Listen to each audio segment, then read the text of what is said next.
Hello guys, मेरा नाम विशाल। आप सब देख रहे हैं मेरे चैनल वीके मांगा स्क्रीन हाजिर आपको सोलर लेवलिंग यानी लेवल अप की एक और एपिसोड लेके।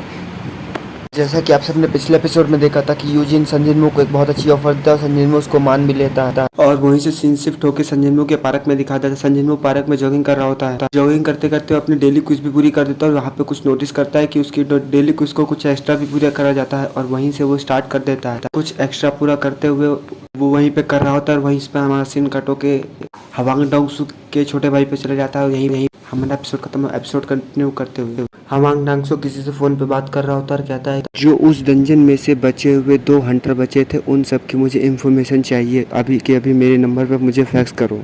उसके कमरे में उसकी सेक्रेटरी आती है और कहती है सर आपको क्या करना पसंद होगा इस टाइम। हवांग डांगसो पूछता है उससे क्या मैं तुमसे कुछ पूछ सकता हूँ। वो सेक्रेटरी जवाब देती है हाँ क्यों नहीं सर। हवांग डांगसू कहता लौरा अगर मैं किसी को कोरिया के अंदर मारना चाहूँ तो क्या उसे मैं मार सकता हूँ। उसकी सेक्रेटरी उससे कहती है वैसे तो हमारे कोरिया के साथ कोई भी अलायंस नहीं है ना फिर कोई एग्रीमेंट है, तो आप अगर किसी को कोरिया में मारना भी चाहेंगे तो आसानी से मार सकते हैं और इसके अलावा आपके कुछ कार्रवाई भी नहीं होगी क्योंकि आप एक एस रैंक के अंडर यूएस गवर्नमेंट आपका पूरा साथ देगी, आपको पूरा इसलिए बचाएगी। डांगसू कहता चलो तुमने कुछ तो अच्छा बताया है। कोरिया में कुछ कमीनों ने मिलकर मेरे बड़े भाई को मार डाला। जब तक मैं उसकी छानबीन पूरी नहीं कर लेता तब तक तुम मेरे सारे शेड्यूल को ऑफ कर दो। यहीं पे हमें डांगसू के बारे में बताया जाता है कि ये एक एस रैंक का हंटर है और स्कैवेंजर गिल्ड का मेंबर है। डांगसू अपने मन में सोचता है कि उस डंजन के दौरान टोटल 10 लोग थे, 10 में से केवल 8 ही लोग बचे और सारे मारे गए और उन दो हंटर खाली बचे। उन 2 हंटरों बचे में से जो एक डी रैंक का और एक ई रैंक का हंटर था और डांगसू कुछ तरह का आदमी नहीं है कि अपने साथियों के लिए वो अपनी जान दे दे और वो दोनों हंटर पहले से भी उस स्ट्राइक स्क्वाड में ज्वाइन नहीं बल्कि वो तो कुछ टाइम के लिए ज्वाइन हुए थे। पक्का उन कमीनों ने मेरे भाई को ट्रैप करके मारा होगा वरना ऐसे तो वो दोनों के बस की नहीं है। इसीलिए मैं उससे हरदम कहता था कि वो मेरे साथ रहे कहीं और दूसरी जगह ना जाए।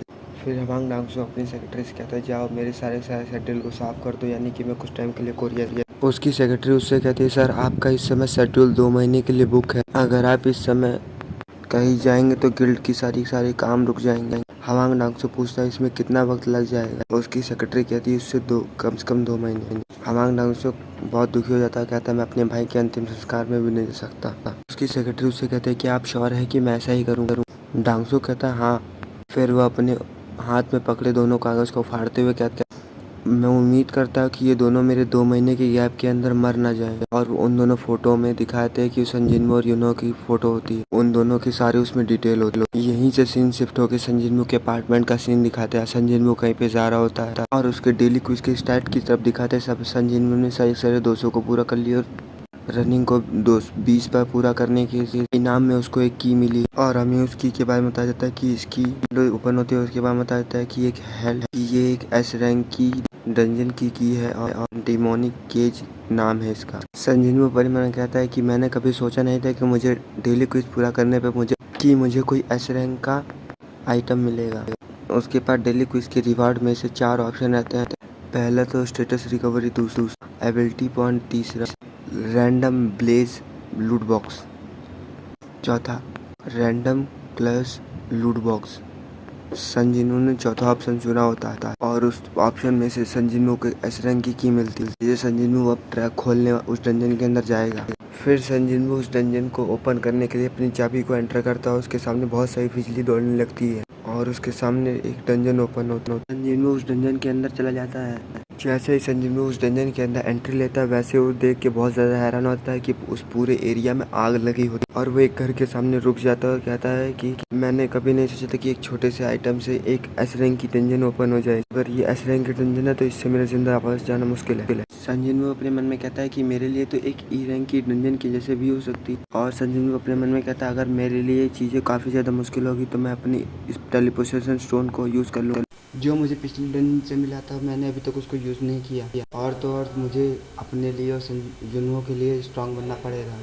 मैं इस डंजन में इसलिए आया हूँ ताकि मेरे को पता चल सके मैं कितना स्ट्रांग हूँ और मैं कितना स्ट्रांग के डंजन तक को क्लियर कर सकता हूँ। संजीव वहीं पे जा ही रहा होता तभी उसके सामने एक अचानक से मैजिकल बीस्ट आ जाता है, उसके पंजे की तरफ दिखाता है। यहीं पे वो बीस्ट उसके सामने आ जाता है। संजीव अपने आप मन में कहता है कि अगर मैं इससे डर गया हूँ तो मैं स्ट्रांग कैसे बनूंगा। मुझे इससे फाइट करके और पावरफुल बनना है। संजिनवू ऐसा इसलिए कह रहा होता है क्योंकि उसके ऊपर जो नाम लिखा होता है वो लाल रंग का लिखा होता है और उसमें लिखा रहता है the gatekeeper of hell Cerberus. यहीं पे संजिनवू उस चाबी के बारे में याद करता है कि एक एस रैंक की चाबी थी और उसका डिफिकल्टी भी एस था और ये एस रैंक की डंजन को ओपन कर सकता है। और संजिनवू कहता है कि बी रैंक की डंजन के बाद सारी डंजन को क्लियर करना बहुत ज़्यादा मुश्किल हो जाता है। और संजिनवू बताता है कि ऐसा भी नहीं है कि एस रैंक की डंजन बहुत ज़्यादा खुलती होती है, बल्कि एस रैंक की डंजन बहुत कम एरिया में खुलती। जैसे कि उनमें से मुझे याद है एक जेजू आइलैंड है जो कि डंजन क्लियर नहीं हो पाई थी और उसके सारे मैजिकल बीस्ट बाहर आ गए और उन मैजिकल बीस्ट के आते ही सारी जगह वहाँ तबाह हो गई और उस आइलैंड पे मैजिकल बीस्ट रहते हैं। अब कई बार जेजू आइलैंड पर अटैक किया गया टीम फॉर्मेशन से, लेकिन फिर भी जेजू आइलैंड का कुछ नहीं हुआ और जितने भी मैजिकल बीस्ट है वहाँ पे सारे उन सब ने मार डाला उन सारे हंटर्स को। और यही कारण था कि मैं इस एस रैंक के डंजन से इस मॉन्स्टर से डर रहा था क्योंकि जितनी मेरी करंट स्टेज है मैं इतनी रैंक से एस रैंक की डंजन को क्लियर बिल्कुल नहीं कर सकते जहाँ तक कि इसे मॉन्स्टर को भी नहीं हरा सकता। फिर वो मॉन्स्टर संजिनवू के ऊपर अटैक करने के लिए जंप करता है। संजिनवू उसके अटैक को डॉज करते हुए उसके ऊपर एक कट मारते निकल जाता है। संजिनवू उस पर अटैक करने के बाद आगे निकल जाता है, कहता है कि मेरा अटैक इस पे काम करेगा कि नहीं। यहीं पे संजिनवू अपनी 30% स्पीड को इंक्रीज कर देता है और वो उसके चारों तरफ घूम के उसके मॉन्स्टर के ऊपर स्लैशेस मारना शुरू कर देता है और संजिनवू के सामने विंडो ओपन होते हुए कहा जाता है वुल्फ असैसिनेट का टाइटल एक्टिवेट हो चुका है। संजिनवू बड़ी स्पीड से उसके चारों तरफ घूम रहा होता है, स्लैशेस मार रहा होता है। संजिनवू अपने ब्लड रेस की स्किल भी यूज करता है, यानी मैंने पावर को भी थोड़ी बहुत यूज की। संजिनवू अपने मन में कहता है कि मैं इसे मार नहीं पा रहा हूँ। संजिनवू कहता है कि मैं इसे मार नहीं पा रहा और मेरे सारे अटैक इस पे बेकार हैं, जितने भी अटैक मैं कर रहा हूँ सब बेकार हो जा रहे हैं। यहाँ तक कि मैंने अपने टाइटल को भी यूज़ करके देख लिया, अपने आप को बफ भी दे दिया। इसको हराने में मुझे इतनी मुश्किल हो रही है, मुझे लगता है कि एक एस रैंक की डंजन के आसपास है लेकिन एस रैंक की डंजन नहीं। अभी संजिनवू के सामने अचानक से एक विंडो ओपन होते हुए बताया जाता है कि the gatekeeper of the hell Cerberus ने अपनी स्किल के रेज को एक्टिवेट कर लिया और वो अगले 3 मिनट तक रेज के अंदर रहेगा। रेज के अंदर से आपको बहुत ज़्यादा खतरनाक और सर्वरिस के सारे स्टेटस इंक्रीज हो चुके हैं। वो बड़ा सा टॉप मोस्टर संजिनवू के ऊपर अटैक करने के लिए आगे बढ़ जाता था और यहीं पे हमारा एपिसोड खत्म होता है। नेक्स्ट एपिसोड देखने के लिए हमारे चैनल सब्सक्राइब कर दे। वीडियो अच्छी लगी इस वीडियो को लाइक कर दे, कमेंट करने शेयर करना ना भूलें।